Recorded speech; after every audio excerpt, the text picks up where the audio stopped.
তো ছিটকাবে, তুমি ছাড়ো। হ্যালো বন্ধুরা, আজকে আমি বলাচ্ছি ছোলা বুট মাখা। যেন প্রথমে কড়াইতে তেল দিয়ে দিচ্ছি, তারপর পেঁয়াজ দিয়ে দেবো। পেঁয়াজটা একটু হালকা করে ভেজে নিয়ে ছোলাগুলো দিয়ে দেবো। অল্প একটু জিরে দিয়ে দিচ্ছি, জিরাটা হালকা করে ভেজে নেবো। এবার ছোলাটা দিয়ে দেবো। ছোলাটা হালকা করে নেড়ে নেবো। দেখো বন্ধুরা, ছোলাটা আমি হালকা করে ভেজে নিচ্ছি, এবার নামিয়ে নেবো। ছোলাটা আমি তুলে নিয়েছি।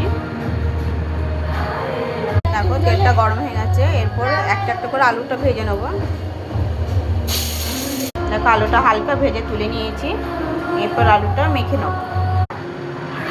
দেখো একটা আলু অল্প করে মাখিয়ে দিয়ে দিচ্ছি। এরপর এক এক আমি সব কিছু দিয়ে দেবো। সরষা, পেঁয়াজ দিয়ে দেবো, তারপর টমেটো দিয়ে দেবো, তারপর ধনে পাতা দিয়ে দেবো, তারপর কাঁচা লঙ্কা অল্প করে দিয়ে দেবো, তারপর বিন নুন দিয়ে দেবো, একটু চাট মশলা দিয়ে দেবো, তারপর অল্প করে জিরে গুঁড়ো দিয়ে দেবো, অল্প করে লেবুর রস দিয়ে দেবো,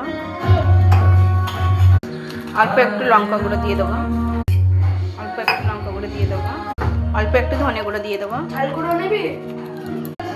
অল্প একটু সরষের তেল দিয়ে দেবো। এবার মাখাবো। এরপর মাখিয়ে নেবো। দেখো আমার ছোলা বুট মাখা হয়ে গেল।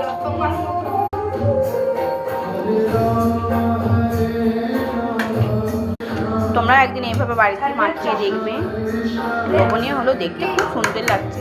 তোমরা বানিয়ে খেয়ে দেখবে, দারুণ হয়েছে। আবার আসছি পরের ভিডিওতে অন্য কোনো রান্নার রেসিপি নিয়ে।